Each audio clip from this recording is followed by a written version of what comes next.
حي على الصلاة.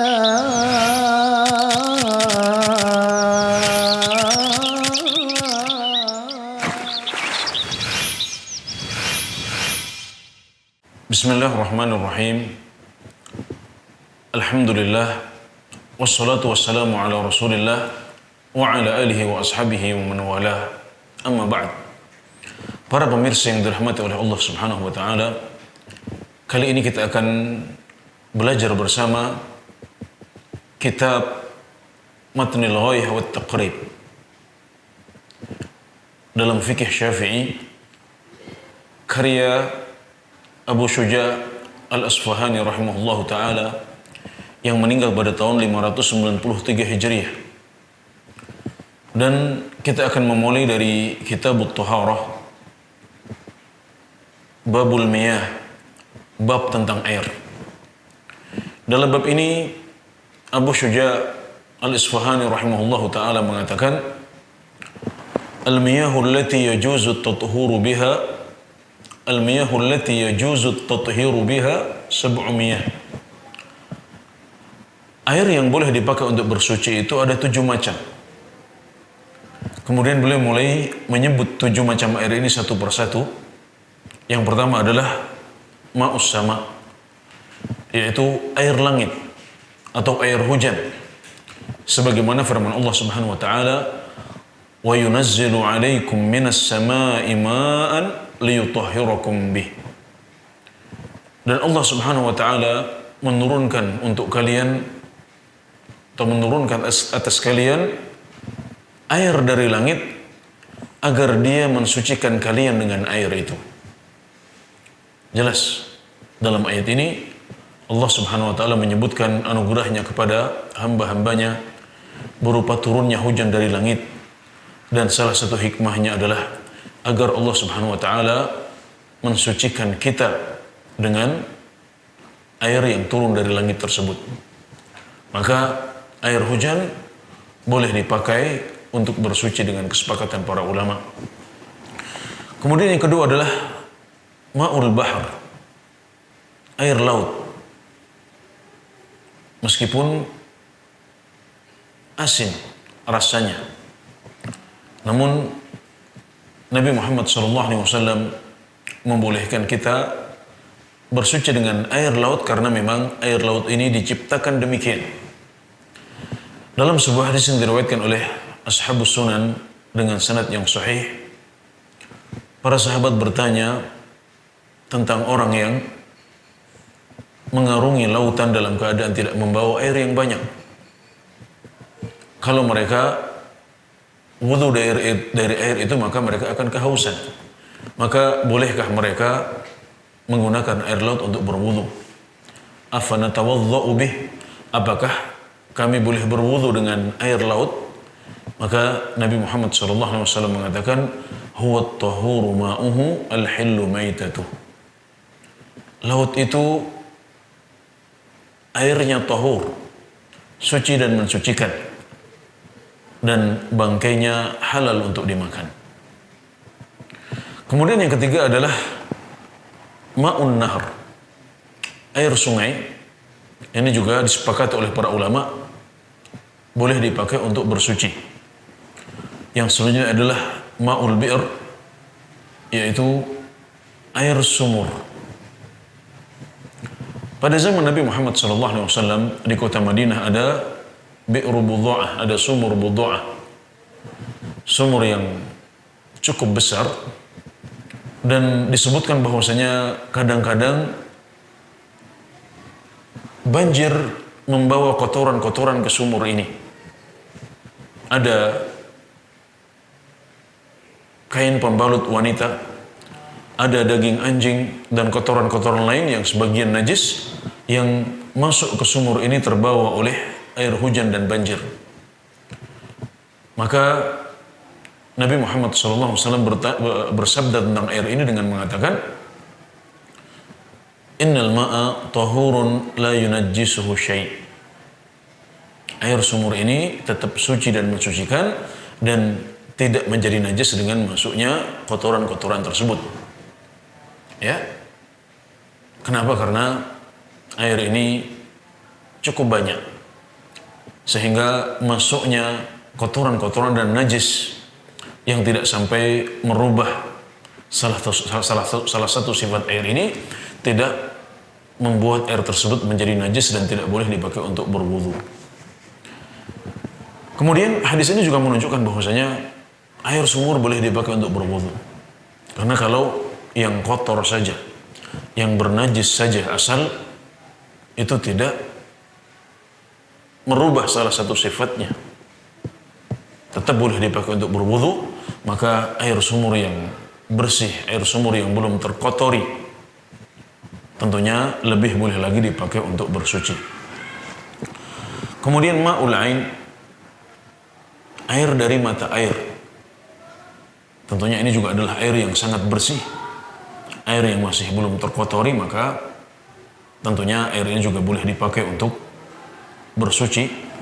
Kemudian wa ma'ul thalj, yaitu air salju, yaitu air berupa es yang turun dari langit dalam bentuk butiran-butiran kecil, dalam bentuk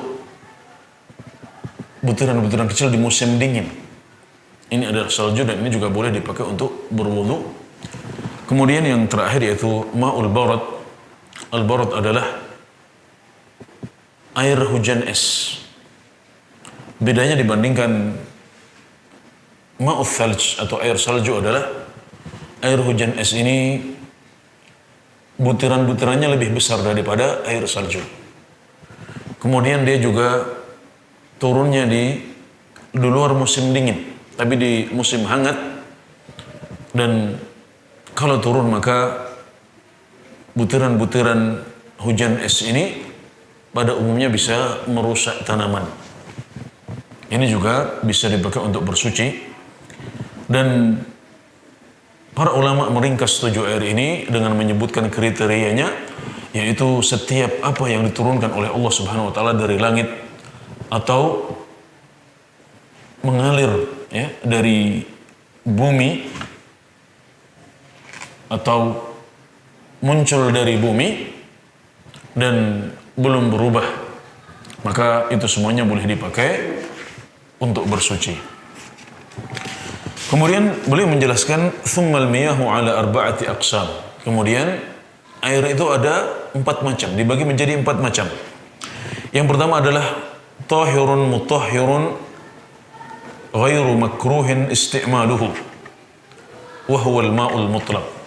Yang pertama adalah air yang suci, lagi mensucikan dan tidak makruh untuk dipakai, yaitu air yang mutlak. Air yang mutlak artinya adalah air yang bisa disebut air. Air yang tidak dinisbatkan kepada unsur atau rasanya. Seperti ketika kita mengatakan air teh, air kopi, air mawar, atau yang semacamnya, ini berarti sudah tidak mutlak lagi. Adapun kalau disebutkan pada tempatnya seperti air sumur, air laut, air mata air, maka ini tidak masalah. Ini tidak menghalanginya untuk disebut sebagai air mutlak. Jadi 7 air yang disebutkan di depan adalah contoh dari air yang suci dan mensucikan dan tidak makruh untuk dipakai. Adapun yang kedua adalah watahirun mutahhirun makruhun isti'maluhu wa huwa al-ma'ul musyammas. Wahwal ma'ul musyammas, air yang suci dan mensucikan tapi makruh dipakai, yaitu air musyammas, yaitu air yang terkena panas sinar matahari sementara dia disimpan dalam bejana logam seperti kuningan, besi atau yang semacamnya. Ini adalah menurut pendapat mazhab Syafi'i. Mereka menganggap makruh berwudu dengan air yang terkena paparan panas sinar matahari saat disimpan di bejana logam. Kecuali kalau bejana logam ini terbuat dari emas dan perak maka tidak masalah. Dan Imam Syafi'i rahimahullah ta'ala memakruhkan penggunaan air seperti ini untuk berwudu karena dikhawatirkan itu bisa menimbulkan baros atau penyakit kusta. Dan karena sebab inilah beliau memakruhkan pemakaian air musyammas.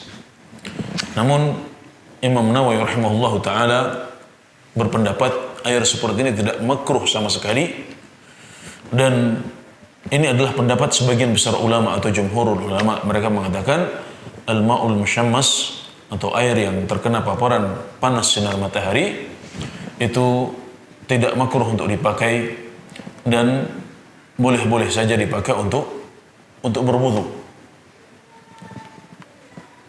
Adapun athar yang diriwayatkan dari Umar bin Khattab radhiyallahu anhu bahwasanya air musyammas ini bisa menimbulkan baros atau kusta, maka athar ini dilemahkan oleh sebagian besar ulama hadis, meskipun ada satu dua yang mensahihkannya.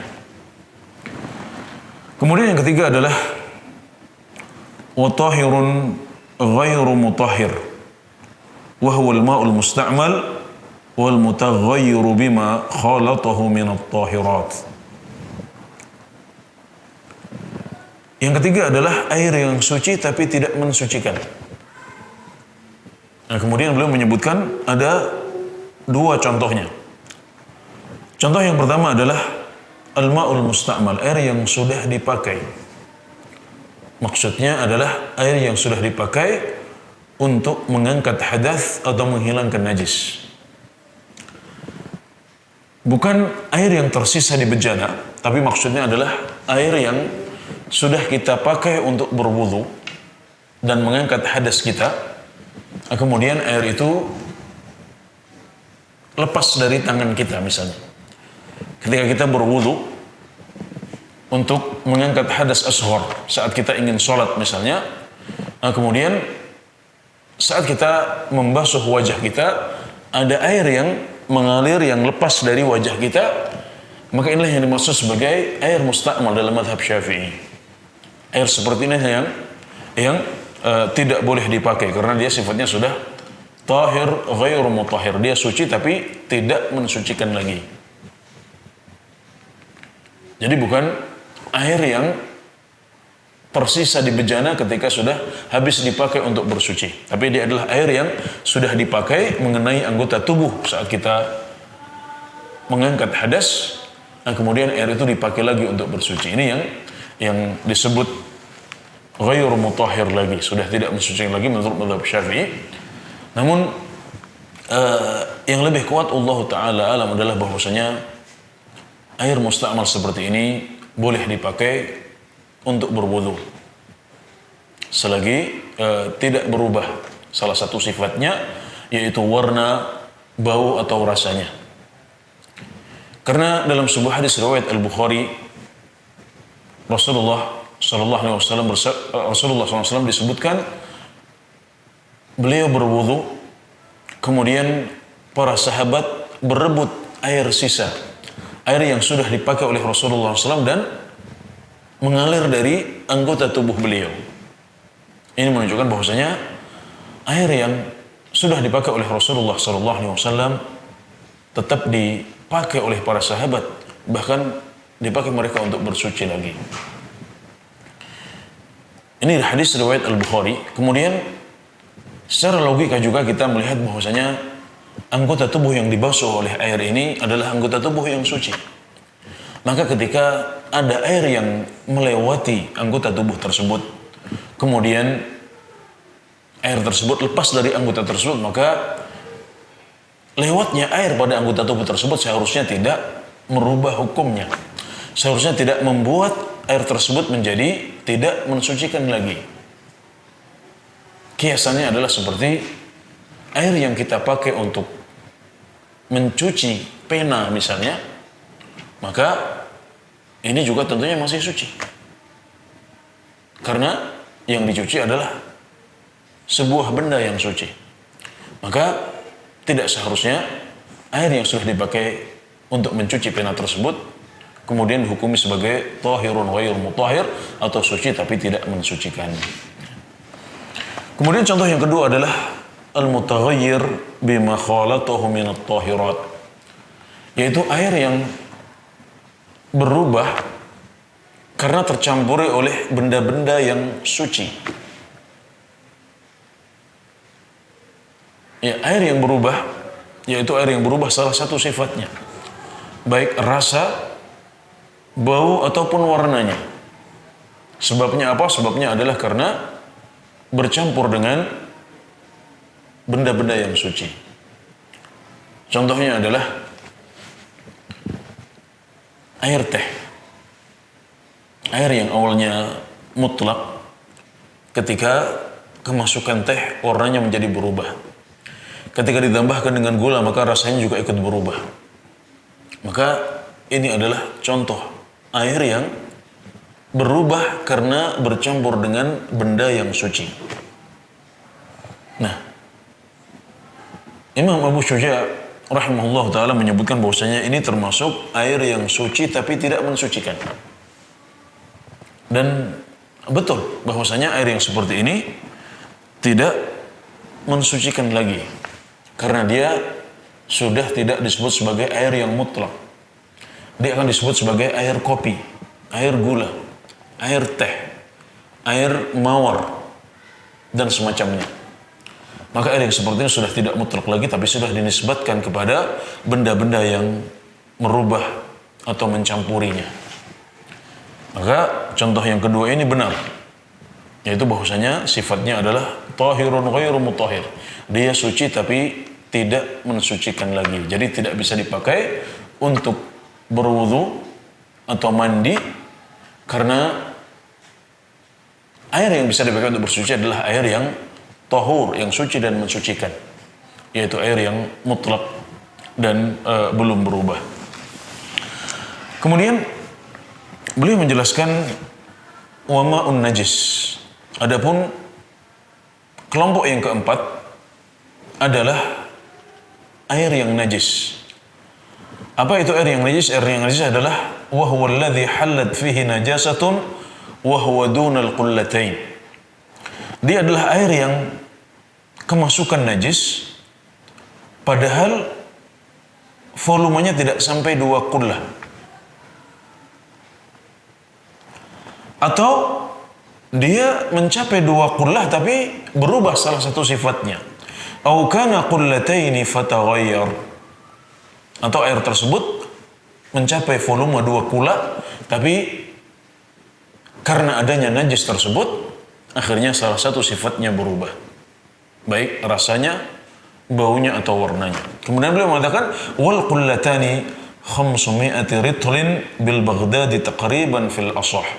Dan volume 2 qullah itu adalah 500 ritl Baghdadi kira-kira menurut pendapat yang lebih kuat. Jadi kelompok yang keempat adalah air yang najis. Nah, air yang najis ini punya 2 kriteria. Yang pertama adalah air yang tercampuri oleh najis sementara volumenya tidak mencapai 2 qullah. Sebelumnya perlu kita ketahui bersama bahwasanya 2 qullah itu dengan perhitungan modern dia adalah seperti bak mandi atau bak air yang berbentuk kubus dengan sisi masing-masing 60 cm.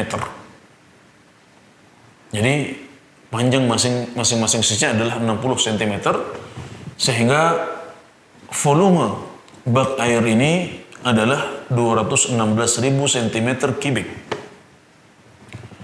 atau sama dengan 216 desimeter kubik. Maka dia bisa menampung air sebanyak 216 liter. Maka ini yang disebut sebagai air yang volumenya qullatain, 2 qullah. Jadi air yang tidak mencapai 2 qullah ini kemudian kemasukan najis, maka air tersebut disifati sebagai air yang mutanajjis, air yang sudah terkena najis. maka tidak boleh dipakai lagi untuk bersuci.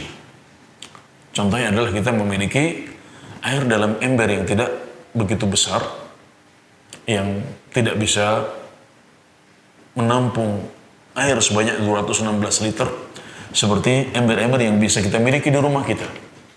Nah, kalau kita memiliki air yang mutlak, baik itu air sumur, atau air laut, atau air hujan dalam ember tersebut, kemudian tiba-tiba ada najis yang masuk ke ember tersebut, baik itu air kencing, atau darah, atau yang semacamnya, maka air tersebut berubah menjadi mutanajis. Dia disebut air yang bernajis, atau disebut juga air najis, maka tidak boleh dipakai untuk bersuci. Adapun yang kedua adalah air yang mencapai volume 2 kullah atau 216 liter kira-kira, tapi merubah salah satu sifatnya.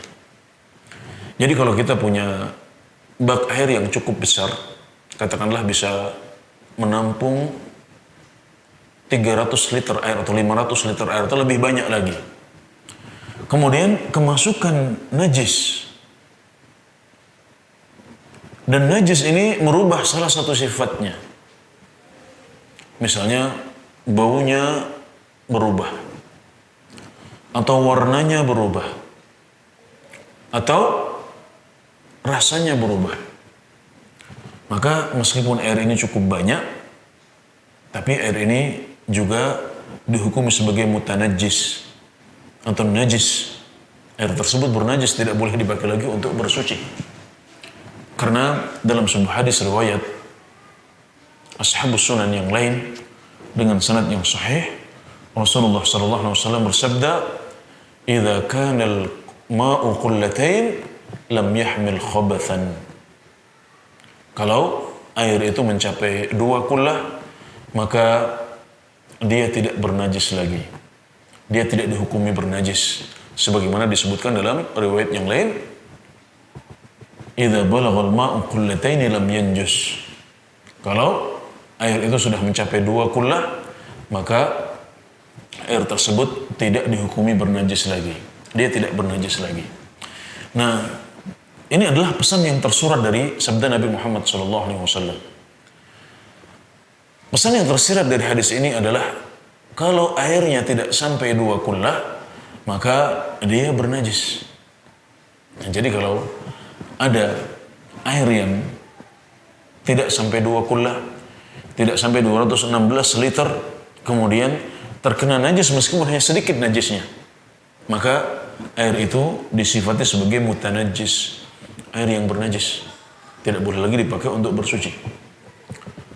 Adapun kalau dia lebih dari 216 liter, 2 kullah atau lebih, maka kalau kemasukan najis, maka dia tidak disebut bernajis, tidak disebut air yang najis, kecuali kalau najis tersebut berpengaruh pada perubahan salah satu sifatnya, yaitu rasa, bau, atau warnanya.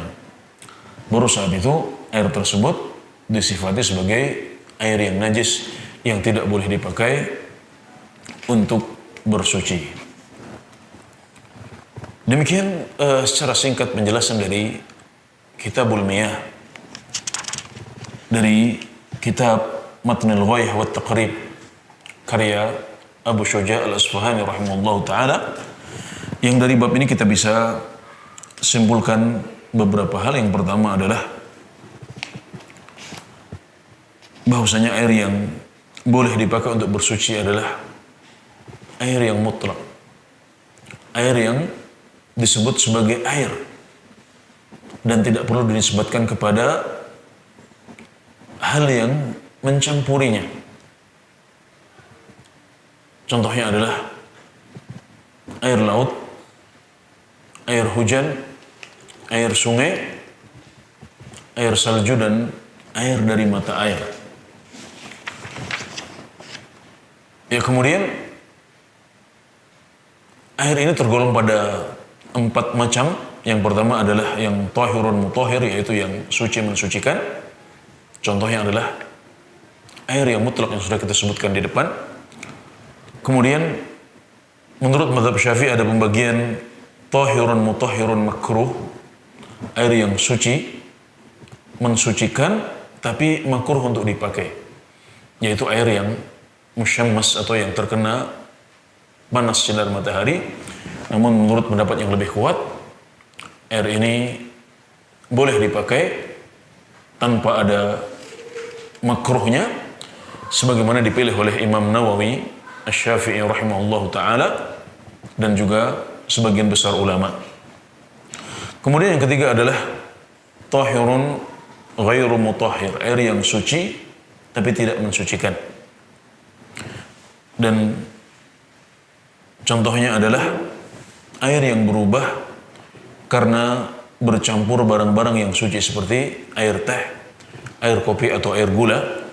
Adapun air yang sudah dipakai untuk mengangkat hadas atau mensucikan najis, ya kemudian air tersebut mengalir dari anggota tubuh yang sudah kita basuh, maka menurut pendapat yang lebih kuat, ini tetap tahirun mutahhir, tetap tahur, tetap suci dan mensucikan.